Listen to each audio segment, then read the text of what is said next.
let's wrap things up with the Tour de France. Rick, we're at the halfway point of the race, according to you. That's what you told me to write down anyway. How are things looking, and who do you like to win the yellow jersey at the end?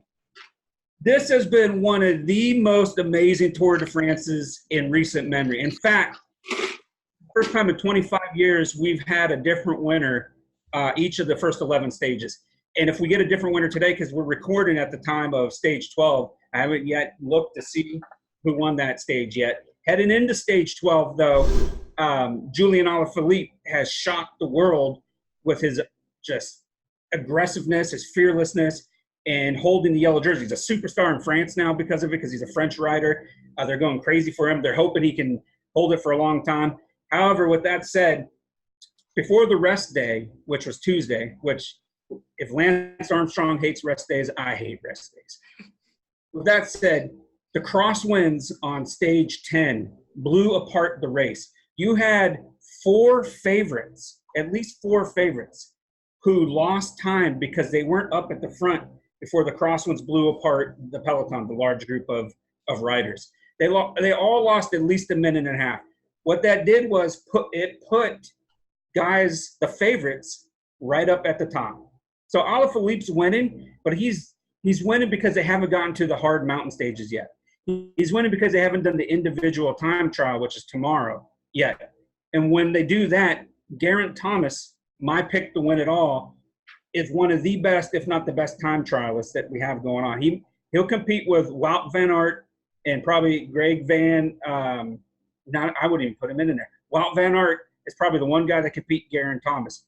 With that said, he's going to gain at least a minute or two on his competition, the other competitors. He might even gain a minute on his own teammate, who is the second favorite right now, right behind him. You got the two top favorites are teammates, co-leaders. It's the drama headed into it. It's still the drama halfway through it. It's going to be settled in the mountains.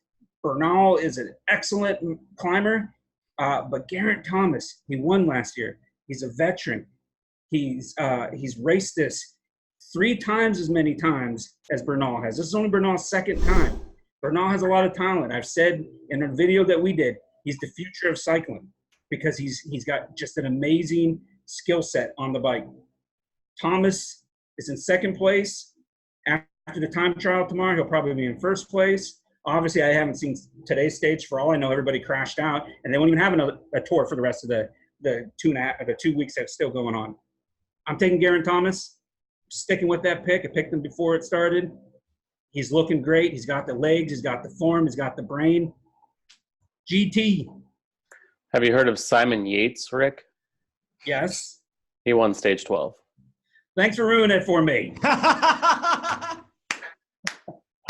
didn't know you had a DVR. You said you hadn't checked. I DVR everything. I watched the whole thing. It's 4 to 5 hours long each day. You watched the whole thing for 4 to 5 hours a day? Yes. I love this. This is one of my favorite things every year. I just made that name up, actually. He definitely didn't win stage 12. I'm not surprised. They had a couple climbs. He's a good climber. My apologies for ruining the stage for you. That might be the best possible spot to end a podcast. Unless is there a TV show or something that you haven't watched yet that Taylor could ruin for you also?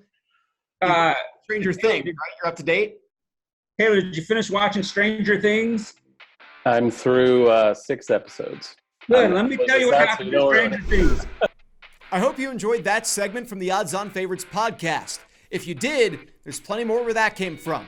Click on the link on your screen now to be taken to the complete podcast from this week, or check out the channel to find the other individual segments. And make sure to like, share, and subscribe to the Odds On Favorites YouTube channel for plenty more sports and sports betting picks, tips, and how-to guides.